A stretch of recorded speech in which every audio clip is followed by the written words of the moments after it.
Bem-vindo ao Papo Espírita, a espiritualidade na sua vida.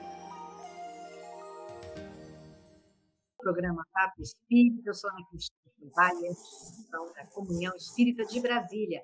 Antes da gente iniciar o programa de hoje, eu queria fazer um agradecimento especial a todos os que deixam um recadinho para a gente, um comentário lá nas nossas postagens. Queria dizer que a gente fica muito feliz em receber esse feedback de vocês e saber que a gente está contribuindo para temas de autoconhecimento, reflexões, para que vocês acessem um pouquinho mais do conhecimento da doutrina espírita que tem tanto a nos ensinar. Então, nós estamos aqui com Miriam dos Anjos e Thelma Alves, e a nossa convidada especial é Regina Borges, uma oradora muito especial lá da Comunhão Espírita de Brasília. Tudo bem, Regina? Bem-vinda.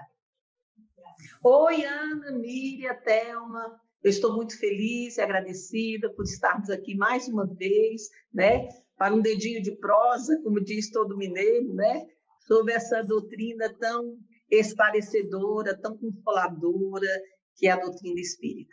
Mais uma vez, muito obrigada pelo convite. Regina, nós convidamos você de novo porque você fez um programa muito bacana com a gente sobre Maria Santíssima. Tivemos feedbacks maravilhosos da intensidade, da emoção que você transpareceu a falar sobre a vida de Maria, Mãe de Jesus. E você vem falar para nós hoje sobre mediunidade. A gente assistiu um programa seu, uma palestra sua lá na Comunhão Espírita de Brasília, que está no programa está na nossa playlist, né, da Comunhão Espírita de Brasília.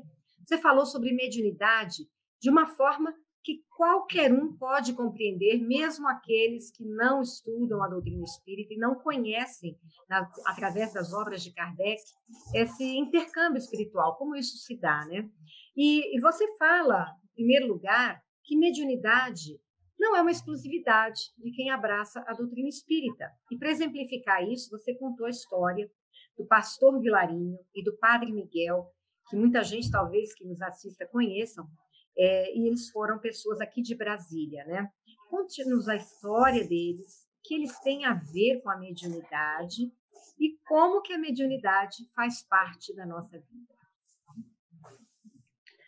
Pois é, Ana.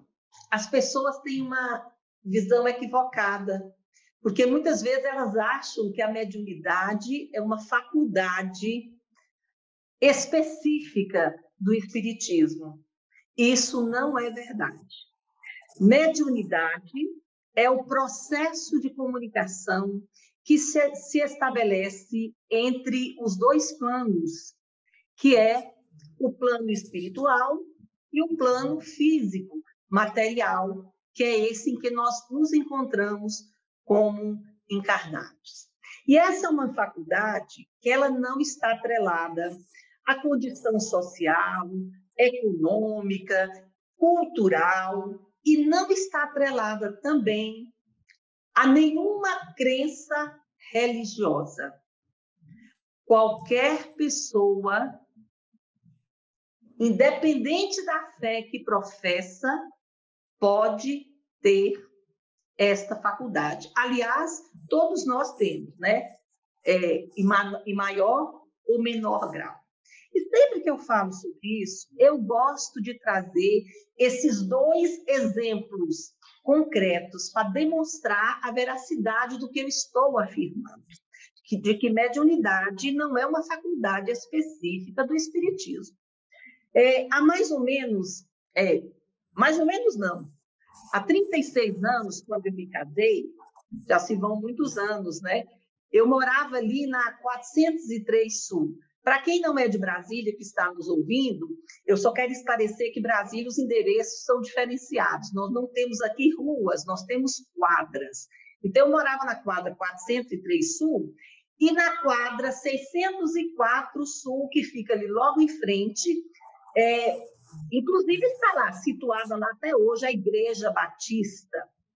E eu frequentava essa igreja. Nessa época, eu já era professora, mas eu trabalhava de manhã e à noite. Então, eu tinha as tardes livres e todas as quartas-feiras acontecia o culto de oração pela cura, que era coordenado pelo pastor Vilarinho. Eu comecei a frequentar e eu ficava encantada com a forma como ele tratava do Evangelho de Jesus. E um dia, quando participava desse momento de oração, como eu disse, era todas as quartas-feiras à tarde, durante o culto, ele interrompe a fala dele, a pregação, e diz: meus irmãos, eu preciso interromper um pouquinho para dizer para vocês o que está acontecendo nesse templo. Este espaço foi inundado por uma luz azul, de um azul intenso, e adentraram a porta desse templo, uma legião de anjos do Senhor.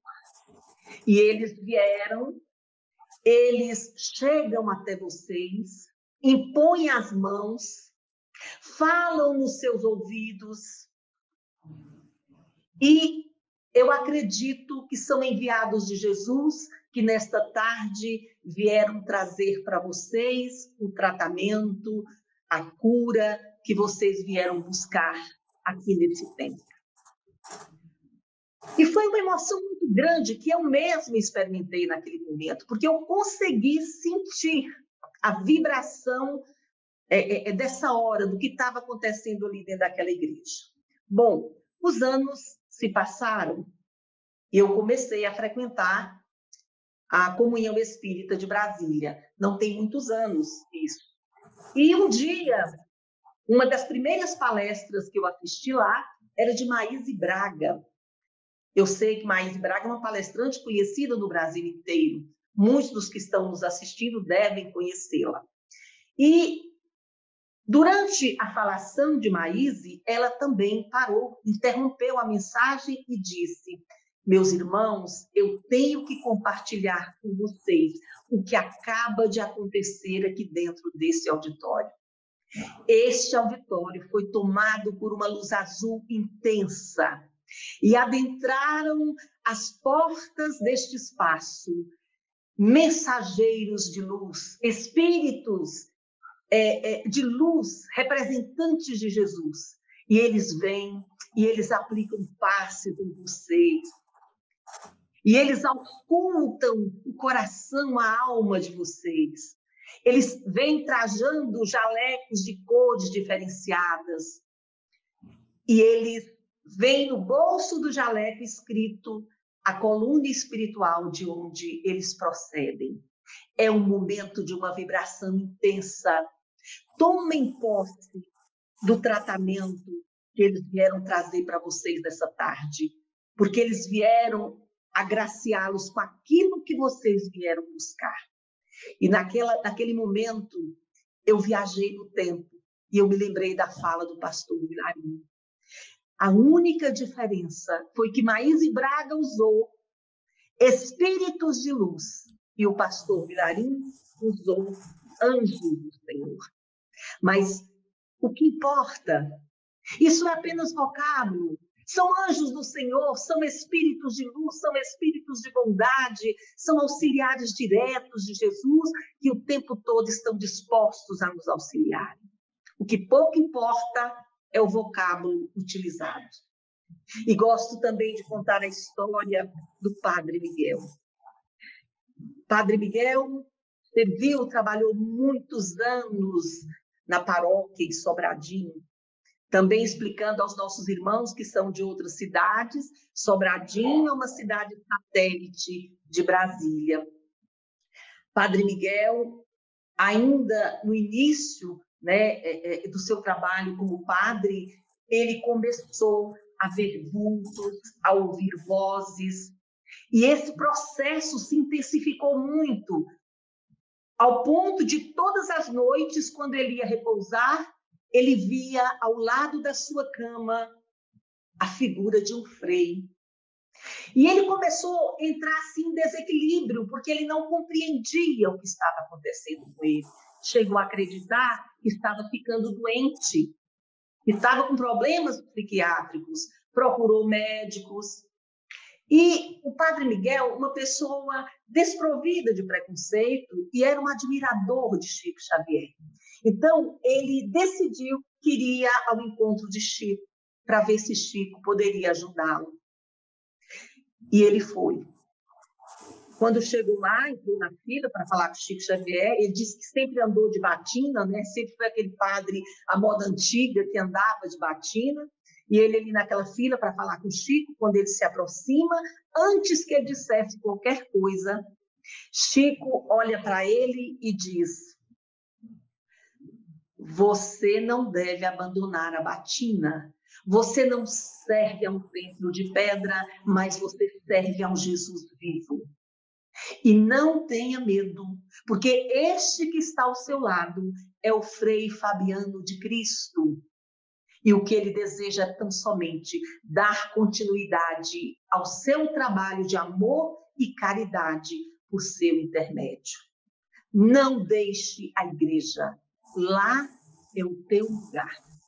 Assuma a sua mediunidade e faça dela um instrumento de trabalho na seara do mestre de amor.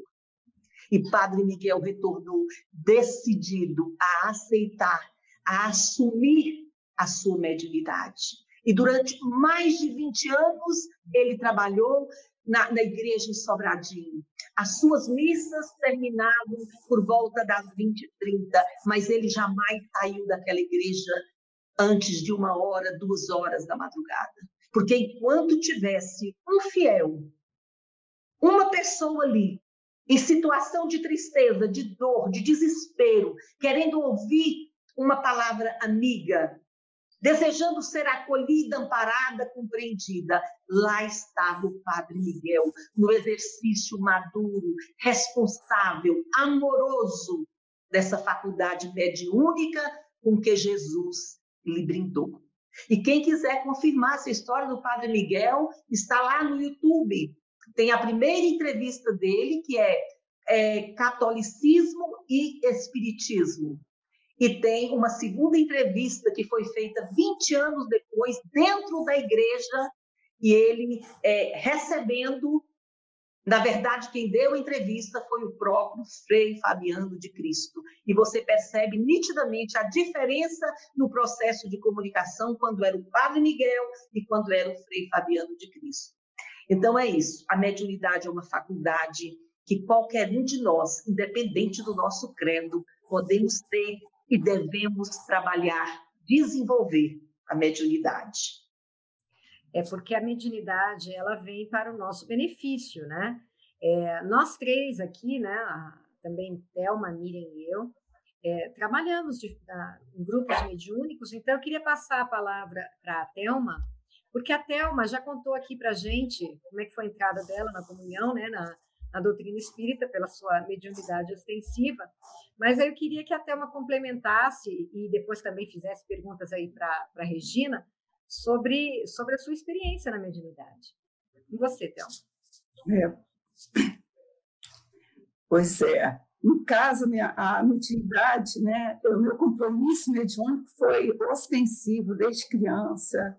Foi assim, a gente vê, sofrer e ter medo. Então, assim, aí eu fui para a comunhão para poder me livrar da mediunidade. Chegar lá, falei, não, vou fazer um tratamento para me livrar da mediunidade. Aí chego lá, me engajo mais ainda, porque eu descubro que, né, esse compromisso tão bonito, essa necessidade de crescimento, essa necessidade de evolução espiritual, porque cada um vai assumir, né? Tem pessoas que não assumem a questão da mediunidade, e eu, no meu caso, eu assumi. E, para mim, foi muito importante e necessário, né? Através do tratamento na comunhão, comecei fazendo tratamento, depois me dirigi a grupos de educação da mediunidade e, posteriormente, fui para os estudos, né?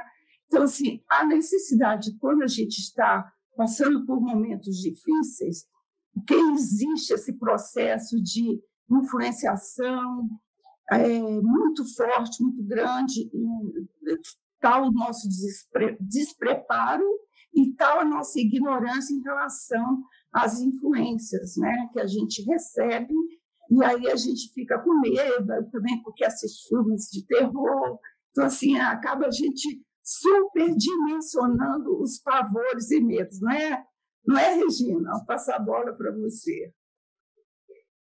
É verdade. Você tem a mediunidade ostensiva, né? E todos nós temos a mediunidade, mesmo aqueles que não são médiuns ostensivos, têm a mediunidade inspiradora e intuitiva. É até interessante porque a gente que é espírita convive, às vezes vai conversar com pessoas que não são e elas falam assim, mas como é esse negócio que todo mundo é médium, né? Quando a gente vai lá no Livro dos Espíritos, na questão 459, é perguntado se os espíritos influem em nossos pensamentos e ações. E os espíritos de luz, que são os representantes do espírito da verdade, eles respondem o quê? Que eles influenciam muito mais do que imaginais. Influem a tal ponto que, muitas vezes, são eles que vos dirigem. Então, eles vêm tratar justamente dessa mediunidade intuitiva, inspiradora, que todos nós temos. Mas é importante que a gente fique atento, porque esta mediunidade é cada um de nós que tem que cuidar. Nós precisamos ser vigilantes em relação à nossa conduta, às nossas ações, ao nosso comportamento, aos nossos pensamentos, porque é isso que vai ser a chave da nossa casa mental, né? Somos nós que administramos esse intercâmbio, essa parceria com os amigos espirituais, né? E essa chave mental, ela está atrelada justamente à nossa conduta diante da vida. É aí que está o vigiai e orai que Jesus falou. Quando Jesus disse vigiai, ele quis dizer fique atento ao seu comportamento, às suas ações, à sua conduta, para que você possa atrair para o seu lado os amigos espirituais do bem, aqueles que te inspiram o amor, a caridade, aqueles que estão preocupados com a sua felicidade. E o orai, por que Jesus usou? Trouxe aí a oração, porque a oração é o processo de imunização da alma, de higienização. Por intermédio da oração, nós conseguimos higienizar nosso coração, nossa mente, e aí nós conseguimos estabelecer essa conexão com o alto. Conseguimos ter uma vibração que nos permite sermos orientados, inspirados por esses espíritos de luz. Para que fique fácil nós entendermos, a nossa casa mental é igual à casa da gente. Quem que a gente recebe na nossa casa? Não são pessoas afins? Pessoas de quem gostamos? Pessoas que comungam das nossas escolhas, dos nossos sentimentos, das nossas emoções. A mesma coisa a casa mental. Na nossa casa, o lar, onde se dá vazão aos vícios, né? Onde as pessoas não se respeitam, onde há muito desequilíbrio, muito atrito, muita intriga. Que amigos espirituais, que irmãos espirituais, que nós achamos que nós vamos seduzir para estarem ao nosso lado. E também o contrário. Numa casa onde se cultiva o hábito da prece, da conexão com o alto, dos bons pensamentos, dos bons sentimentos, das boas energias, da vibração de amor, nós vamos atrair. Isso será um convite indireto aos mentores espirituais, aos nossos protetores, que virão em nosso socorro para nos ampararem, nos acolherem, nos orientarem, nos aconselharem, principalmente quando a dor bate à nossa porta. Então, é a gente que tem que cuidar desse intercâmbio. Regina, vamos falar um pouquinho dos diferentes tipos de mediunidade, né? A Miriam é dialogadora num grupo mediúnico. Eu queria que a Miriam abordasse o que ela vê nesse grupo mediúnico, dessas diferentes, como é que a gente pode dizer, como é que interagem, né, essas diferentes formas de mediunidade. Bom, Regina, Thelma e você, Ana, falaram tantas coisas, levando em conta, né, que talvez a gente esteja conversando com quem não esteja entendendo que é um dialogador num grupo mediúnico, não é? Um grupo mediúnico é um grupo no qual pessoas, médiuns, se reúnem para dar assistência, em especial ao grupo desencarnado, ou seja, de espíritos. Quando nós desencarnamos, nós não nos tornamos melhores. Nós somos exatamente aquilo que somos. O que pensamos, como agimos, e especialmente se nós não estamos atentos às nossas próprias necessidades. Então, muitas vezes, esses irmãos que já estão no plano maior, não compreendendo a sua situação de estar desencarnado, de estar no plano espiritual, ainda buscam saciar suas necessidades físicas, por exemplo, né? Quer seja na busca de saciar um vício, na busca de se vingar de algo que julgue ter sido ofendido ou ter sido prejudicado e busca, então, aquele que assim o fez. Então, existe uma série, se a gente olhar pela nossa população humana, a gente vai ver que há uma série de motivações que fazem com que aqueles que estejam desencarnados possam atuar por meio da mediunidade, como trouxe aqui bem explicadinho a Regina, possa atuar sobre aquele que está encarnado. Então, alguns vão perceber isso de uma forma mais ostensiva, né? Uns vão perceber de forma mais generalizada, né? Então, um arrepio, vão começar a sentir uma irritação que, se a gente parar para pensar, aquele momento que está se vivendo, ele não faz jus àquele nível de irritação que se está. Às vezes é pego por pensamentos insistentes, geralmente pensamentos que nos desequilibram, saem da nossa harmonia. E no grupo grupo de médiuns, existem aqueles que vão dar passividade, ou seja, vão permitir que o espírito, através da sua mediunidade ostensiva, fale, verbalize o que está pensando, verbalize o que está sentindo. Ou há aqueles que se escrevem, são os psicógrafos. O dialogador, como o próprio nome está dizendo, é aquele que vai conversar com aquele espírito cujo médium está dando oportunidade de diálogo. Então, quando a gente vai conversando no grupo mediúnico com esses irmãos, nós vamos percebendo que as suas dificuldades ainda são tão nossas também. Há uma dificuldade tão grande da gente se perceber não vítima das circunstâncias.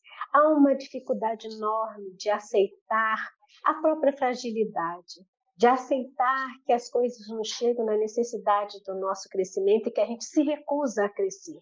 A gente se recusa a aceitar o que acontece. Então, o mal que aparentemente é mal, ele vem para um bem maior. Então, durante esses diálogos, eu não sou médium ostensiva, ou seja, não tenho a mediunidade, né, da psicofonia, da psicografia, nem da vidência, mas a intuição é bastante, me ajuda bastante nesses diálogos. Então, às vezes, a gente vai sentindo, vai percebendo como a espiritualidade nos envolvendo e nos intuindo a perceber o quadro, a necessidade daquele irmão. Então, o dialogador é aquele que não está ali para convencer ninguém, porque a gente também não convence ninguém, né? Porque se ninguém me convence, como eu poderia convencer alguém?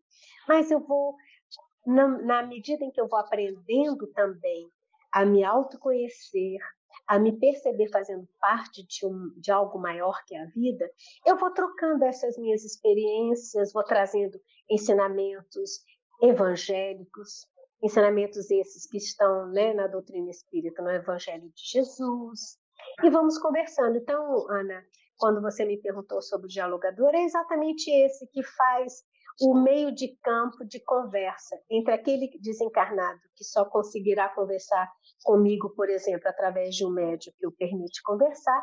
Eu vou, intuída pela espiritualidade responsável por aquele grupo, para que eu melhor possa acolher aquele que chega na sua necessidade. Era isso? Que espetáculo de explicação. Passando a bola para a Regina. Regina, como que as pessoas que se veem com essas mediunidades que a Miriam acabou de descrever aqui, né? Que sentem uma intuição para escrever, que sentem aquela vontade de falar, que não são pensamentos seus. Explica para a gente, para quem não conhece, como funcionam e como dar vazão e desenvolver essas mediunidades a benefício da espiritualidade superior e a seu benefício. Ana, eu diria que não tem outro caminho que não seja o estudo. Porque aquilo que a gente entende, que a gente compreende, fica mais fácil você administrar, você viver aquilo. Quando o Padre Miguel se dispôs a entender o que estava acontecendo com ele, através do estudo, ele foi em busca de esclarecimentos, né, de todo o processo. Ele aceitou, assumiu, porque mediunidade não é para ser repelida, é para ser assumida como instrumento redentor de trabalho na seara do Cristo. Então, o primeiro passo é entender. Porque, como você disse, se a pessoa começar a ver vultos, começar a ouvir vozes, começar a ser acometida de um pensamento, de um sentimento que ela sente, que ela se dá conta que não é seu. Se ela não consegue compreender isso, o primeiro pensamento dela é que ela está ficando louca. E quantas famílias, né, agem assim com membros que apresentam sinais de mediunidade ostensiva? Eu conheço vários casos. E a própria pessoa, ela vai começar a achar que ela está doente. Quantas pessoas buscam a área da psiquiatria achando que estão enfermas? Eu não quero dizer que não existam as doenças psiquiátricas, elas existem, elas são reais, mas em muitos casos é mediunidade em desequilíbrio, porque a pessoa não sabe, não conhece o que está acontecendo com ela, não se propõe a entender, cheia de preconceitos e de reservas, né? Não vai estudar o que está acontecendo com ela. Então, acaba achando que está doente. Muitas vezes a pessoa acaba se entupindo de medicação, né? Por um problema que pode e deve ser resolvido por outra via, como resolveu o Padre Miguel. Então, como vocês falaram muito bem, trouxeram à tona a mediunidade, gente, não há médium mais importante, não há médium menos importante, não há médium forte, não há médium fraco. O que existe é médium comprometido com o trabalho de amor, de acolhimento e de caridade, né? É isso, todos nós temos a nossa importância, né? Todos, o médium ostensivo, seja qual for o ramo da sua mediunidade, porque nós somos feitos diferentes para que nós possamos nos completar, né? O médium de vidência, quantos quadros ele pode ver que demonstram a misericórdia de Jesus para com todos os seus tutelados? O médium de psicografia, quantos corações ele consola através da sua mensagem de acolhimento, de consolo, de esclarecimento, né? O médium de psicofonia, né? Que através da sua fala também acalma tantos corações atormentados. E mesmo quando esse intercâmbio, muito bem lembrado aí pela Miriam, se refere aos irmãos sofredores, olha a importância de que ele se reveste, porque nós temos a oportunidade de acalmar, de acalentar esses irmãos que sofrem, de fazer o devido esclarecimento. Muitos deles sem compreenderem nem que mudaram de endereço, que agora são habitantes do mundo espiritual, né, perdidos. E a gente tem essa oportunidade de trabalhar em nome do Mestre, ajudando e acolhendo. Então, mediunidade é uma faculdade abençoada e que a gente tem que estudar, compreender e dar vazão. E nisso a doutrina espírita nos presta um valoroso auxílio. Nós temos aí essa doutrina compilada com tanta responsabilidade, de forma tão didática por Allan Kardec, que é a oportunidade que nós temos de, através da leitura, do contato com as páginas consoladoras dessa doutrina, nós termos esclarecidos e aí conseguirmos conviver de forma em paz, né, em harmonia com essa nossa faculdade abençoada, que é a mediunidade. A todos aqueles que têm mediunidade ostensiva, acolham a sua mediunidade. Ela é instrumento de trabalho. E a gente ainda tem, por exemplo, a mediunidade onírica, né, que é aqueles desdobramentos nos sonhos, em que a gente muitas vezes tem encontros espirituais que nos ajudam tanto e ajudam também a quem está do outro lado, né? A gente tem a clareaudiência das pessoas que escutam as vozes.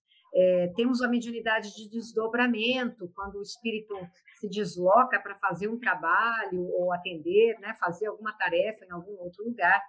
Tudo isso a doutrina espírita ensina e explica de forma que esses fenômenos passam a não ser mais coisas misteriosas ou do demônio ou de tanta coisa negativa. A gente passa a entender isso de uma forma muito clara e até mesmo eu, por exemplo, que não tinha nenhuma mediunidade ostensiva, a partir dos estudos da doutrina, eu decidi trabalhar num grupo espírita. A gente faz o desenvolvimento mediúnico, né?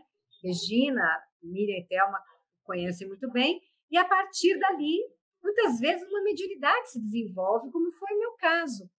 E a partir dessa mediunidade de psicofonia que eu exerço, eu tenho a oportunidade, como disse bem a Miriam, de conhecer a realidade emocional de desencarnados, que a gente nem faz ideia de como a gente se reconhece nas dificuldades, né?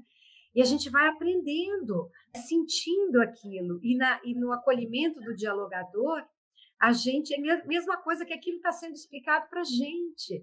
Então, a gente faz um avanço emocional gigantesco, né? Eu acho que é fundamental. Isso queria passar também um pouquinho para Miriam e para a Thelma, dizerem para a gente que ganhos vocês viram nesse exercício da mediunidade. Quer começar, Thelma?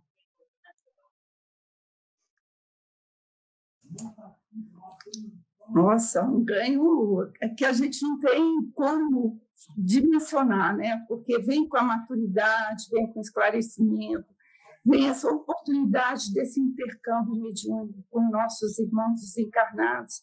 Como eu tinha essa questão da mediunidade ostensiva, e a psicofonia é o carro-chefe, né? Porque às vezes a gente no início vem com a mediunidade shopping center, né? Vem tudo assim, aquela confusão toda, mas depois com o estudo, com o discernimento, com a oração, e o engajamento numa instituição, seja católica, evangélica ou espírita, isso faz com que você amadureça e comece a trabalhar de uma forma, né?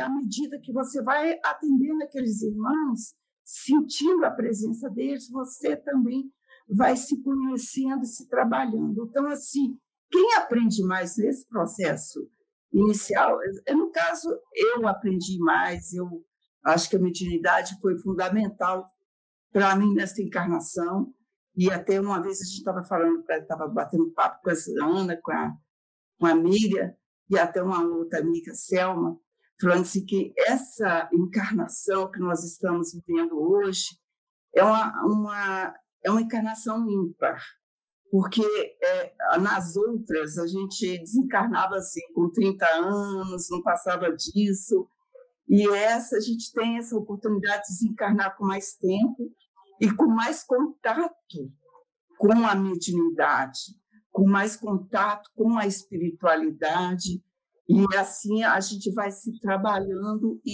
e crescendo. Então, assim, eu acho que a gente está no momento de aproveitar essa oportunidade, essa interação, esse processo de crescimento com a mediunidade em ação. É isso. E você, Miriam? Bom, queria, antes de falar, né, o ganho é imenso, o ganho pessoal é imenso, né? Porque, embora eu não tenha a ostensiva, a intuição, né, a inspiração é uma coisa impressionante. Então, a gente pode ser inspirado por afinidade com pensamentos, com possíveis soluções, né, das nossas dificuldades, de forma a receber as orientações dos amigos espirituais, mas também a gente pode estar nos afinizando com as ondas, né, mentais de desencarnados, tão igual quanto a mim. Então, um ganho interessante que eu tenho percebido é de estar atenta a um nível de irritação, além do que eu possa ter, ou então, que não tem nada a ver com o meu momento atual. Às vezes, pensamentos insistentes, principalmente, que eu ainda sou muito terra-terra, né? Principalmente quando acontece alguma coisa a meu respeito na qual eu não aceito. Então, alguém falou alguma coisa, uma crítica que eu achei que não merecia, uma atitude que eu não merecia, e é incrível, gente. Se a gente não se desliga, ou se a gente não está atento, os pensamentos persistentes de manter aquela cena ou aquela fala de forma contínua, e quando de vez em quando vem umas sugestõezinhas, sabe, nada boas, para que a gente revide. Poxa, eu devia ter falado desse jeito, poderia ter feito daquele jeito, e a gente tem que estar atento, porque esses pensamentos não são nossos. Então, retomando a sua pergunta, vejo no meu caso esse ganho pessoal de poder perceber que determinadas reações emotivas minhas não são minhas. Elas estão em mim como germe, mas foram provocados porque eu permiti, por afinidade, que outros irmãos, né, na mesma faixa de tristeza, de raiva, de ressentimento, de revide, né, de sentimentos de depressivos, muitas vezes, eu entre nessa faixa e me iguale a eles. Eu venho de uma família que não é espírita. Minha família é de outra profissão religiosa, que são católicos. E eu sempre, muito curiosa, sempre achava que tinha alguma coisa a mais que me explicasse algumas coisas, né? E nessa explicação, nessa vontade de entender que poderia existir outras informações na qual eu estava sendo cerceada, eu encontrei a doutrina espírita, porque, na verdade, eu vivi um processo difícil com o meu filho, que era bebezinho, e que toda noite ele encurvava as costinhas para trás, chorava, chorava, chorava, e era uma coisa tão insistente que a minha vizinha do terceiro andar, que eu morava no primeiro, veio me trazer uma velhinha benta para que eu rezasse ao meu filho. E só fui encontrar ajuda na doutrina espírita. Então, eu venho de uma formação alheia, ignorante às coisas espirituais. E ao chegar na doutrina, todas as explicações que eu precisava, encontrei. Quando a Regina disse que a gente precisa estudar, é verdade. A gente só consegue entender as coisas quando nos permitimos buscar a informação. E mais do que isso, a doutrina com o tempo, como diz Thelma, né, a gente vai aplicando na gente, não adianta teoria sem prática. E a gente precisa praticar. Então, essa atenção de reação, da forma como eu olho o mundo, da forma como eu estou auxiliando, mesmo num processo, numa atividade de caridade, poder ver as minhas intenções internas, me faz conhecer melhor, me faz perceber quando sou eu que estou sentindo, quando o meu sentir está além do nível que deveria, porque eu estou permitindo compartilhar a minha casa mental, como disse Regina, abrindo a porta para que o mesmo teor de ideias chegue E uma coisa que era pequenininha torna-se monstruosamente grande, porque eu acabo me envolvendo naquelas energias de desequilíbrio. Era isso. Então, Regina, a gente está finalizando o programa. É muito pouco tempo, né, para um assunto assim tão interessante e com tantas experiências que a gente tem para compartilhar. Mas eu queria te convidar para você finalizar esse programa, Regina, explicando para quem nos assiste como desenvolver a mediunidade com Jesus e se beneficiar com esse intercâmbio. Eu diria que não há coisa mais gratificante do que nos rotularmos de tarefeiros de Jesus. E o exercício consciente, maduro, responsável, amoroso da mediunidade é um dos caminhos para agirmos, para atuarmos em nome do Cristo. E aqueles que têm mediunidade ostensiva, falamos da mediunidade intuitiva e falamos também da ostensiva, eu queria lembrá-los que mediunidade, como já foi dito aqui, é um compromisso. Quando nós retornamos para cá, nós trazemos um planejamento reencarnatório e muitas vezes neste planejamento está a faculdade mediúnica. Então nós precisamos sim compreender, estudar, colocar em exercício para que possamos servir ao mestre de amor. Joana de Ângeles, que é a mentora de Divaldo Franco, ela nos esclarece que muitos dos nossos desequilíbrios emocionais, espirituais e até físicos são decorrentes do descompasso entre o que fazemos na nossa vida e os compromissos que trouxemos conosco quando para cá retornamos. E não seguimos, não cumprimos esses compromissos. E isso acarreta um estado de desequilíbrio, um estado de sofrimento. Então, não tenhamos medo de sermos médios ostensivos. E nem nos sintamos menores porque não temos a mediunidade ostensiva. Todos nós somos grandes, somos importantes, somos mensageiros da mensagem do Cristo. E é isso que a gente precisa ter em mente. Né? Como diz o nosso querido Emmanuel, um pequeno trecho de uma mensagem de Emmanuel, que eu deixo aqui, fechando essa nossa reflexão, quando ele diz, está na sua obra Vinha de Luz, na mensagem 12, tem um trechinho que ele diz: todos podem transmitir recados espirituais, doutrinar irmãos, investigar a fenomenologia, mas para imantar corações em Jesus Cristo é indispensável sejamos fiéis servidores do bem, trazendo o cérebro repleto de inspiração superior e o coração inflamado na fé viva.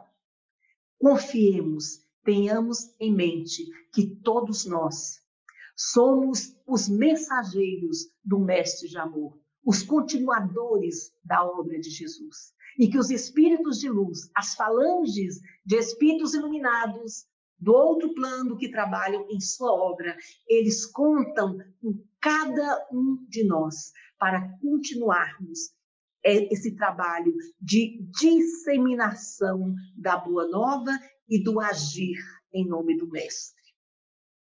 É isso. E muito obrigada a vocês por esse momento que é tão prazeroso. Acho que ele passa rápido, Ana, porque é muito prazeroso para a gente. Então, o tempo voa.